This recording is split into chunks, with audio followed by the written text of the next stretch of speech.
So this is my solar air heater, almost finished.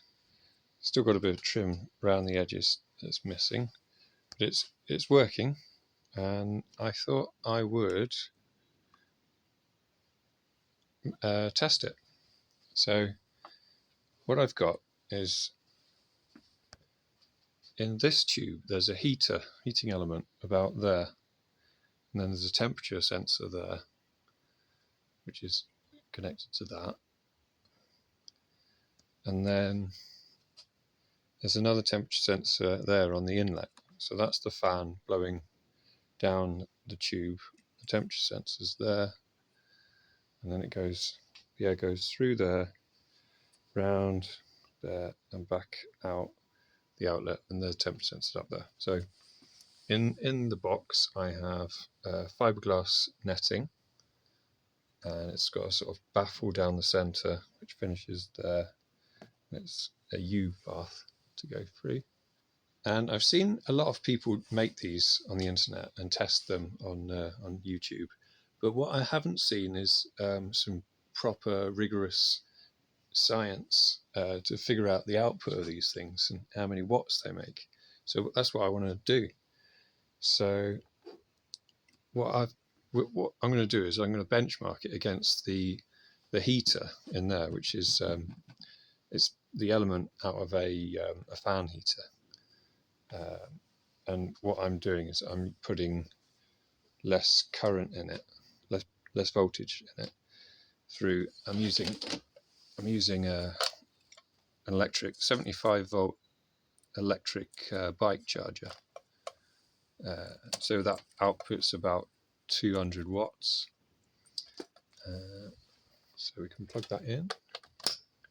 I've got a power meter there, but then there's some losses in there, conversion losses. So I've got a DC clamp meter as well. I'll measure the voltage as well. I think it's set to 78 volts.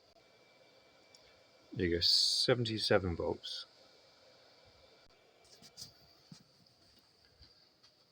So I'll plug the fan in.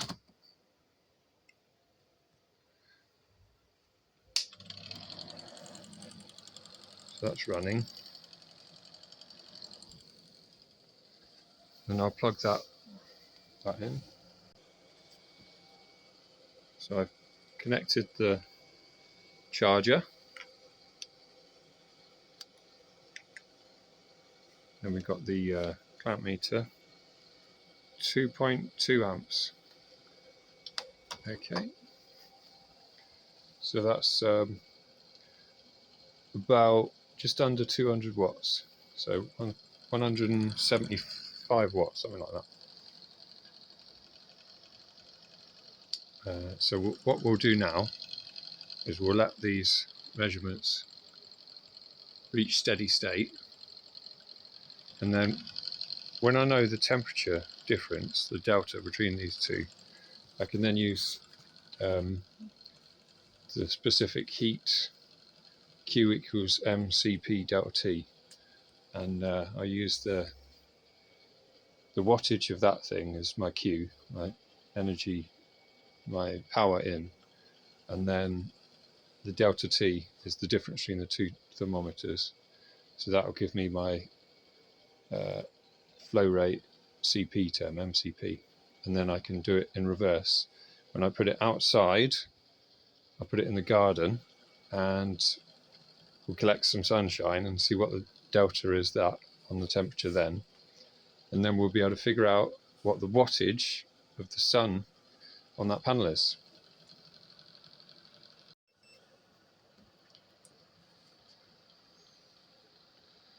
So I've given it about 10 minutes to stabilize, get to steady state, and the temperature difference is 39 minus 26, so it's about 13 degrees C difference between the inlet and the outlet, and the heater's there.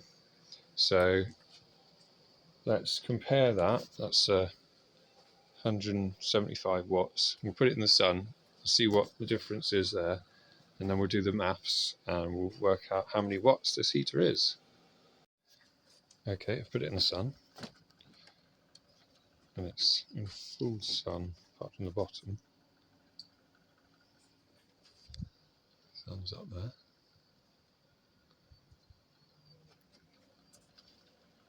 Let's give it a few minutes.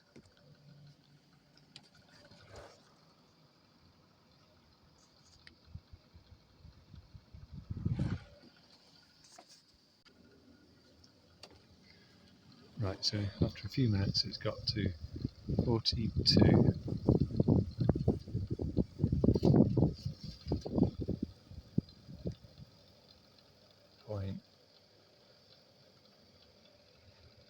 42.1.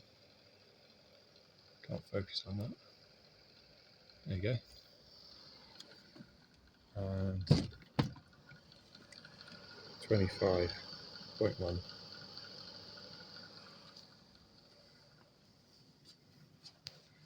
Which is pretty good. That's just a few minutes as well. So this is the formula we're using. Power is flow rate times specific heat capacity times temperature difference.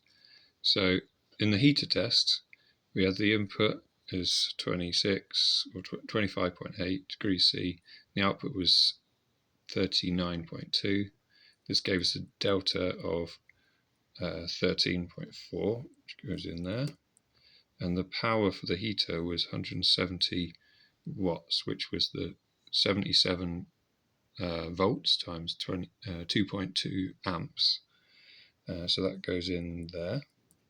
So if we rearrange that, divide the power 170 by the 13.4 delta, that gives us an MCP term of 12.7. Now, because we didn't change any of the layout of the equipment, this should be the same inside and outside the house, because it's all the same ducting. So it's all the same fan. So we should be able to. We now know that the MCP term. So if we plug that in, in the sunshine, the results we got for the input was 25.1 and the output was 42.1. Now that was only for a few minutes. After a few more minutes, it goes. I think it goes up to even further, but we'll stick with these numbers for now.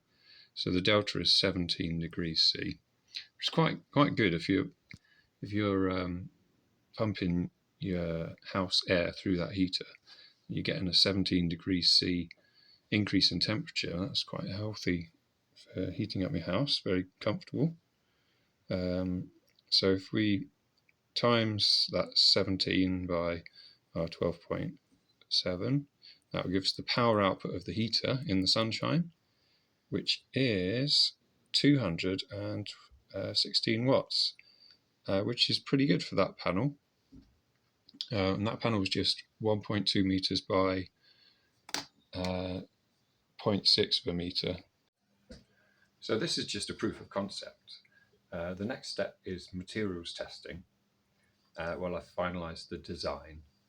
And then after that, I'm going to build a large hot air panel on the side of the house.